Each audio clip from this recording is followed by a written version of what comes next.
আসসালামু আলাইকুম ওয়া রাহমাতুল্লাহ। সারা বিশ্বের সংবাদ 7.3 আপনাদের সকলকেই স্বাগত। দেশের প্রধান দৈনিক পত্রিকাগুলো তাদের আন্তর্জাতিক খবরে যে খবরগুলো গুরুত্ব সহকারে ছাপিয়েছে তার মধ্যে শুরুতেই থাকছে ইরানের রাজধানী তেহরানে বৃহস্পতিবার প্রয়াত হামাস নেতা ইসমাইল হানিয়ার জানাজায় যোগ দেয় লাখো লাখো মানুষ। ইরানের সর্বোচ্চ ধর্মীয় নেতা আয়াতুল্লাহ আলী খামেনির ইমামতিতে জানাজা নামাজ অনুষ্ঠিত হয়।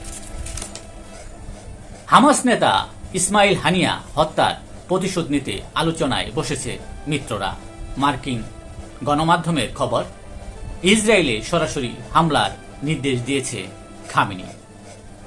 যুক্তরাজ্যের সাউথ পোর্টে ছুরি হামলার প্রতিবাদে যুক্তরাজ্য জুড়ে ব্যাপক বিক্ষোভ ও সংঘর্ষ হয়েছে।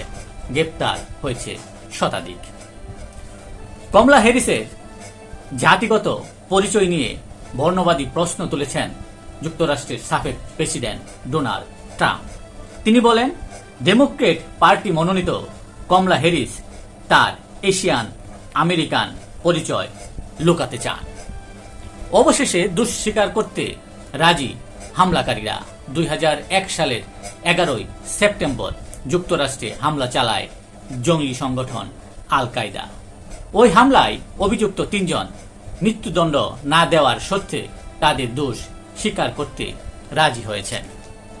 এই ছিল দেশের প্রধান দৈনিক পত্রিকার শিরোনামে উঠে আসা গুরুত্বপূর্ণ শীর্ষ সংবাদ, যা নিয়ে এতক্ষণ আপনাদের সামনে উপস্থিত ছিলাম।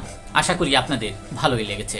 সার্বিক খবরের বিবেচনায় যদি আপনাদের কোনো অভিমত, অভিব্যক্তি, সমালোচনা কিংবা কোনো পরামর্শ থেকে থাকে তাহলে অবশ্যই কমেন্টসে জানাবেন। আপনাদের কমেন্টসের প্রত্যাশায় আজকের মতো এখানেই বিদায় নিচ্ছি। আবারও দেখা হবে আগামীকাল ঠিক একইভাবে সারা বিশ্বের সংবাদ 7.3 সে পর্যন্ত অবশ্যই সকলেই ভালো থাকবেন, সুস্থ থাকবেন।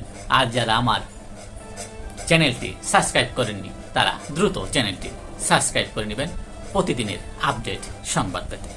আল্লাহ হাফিজ।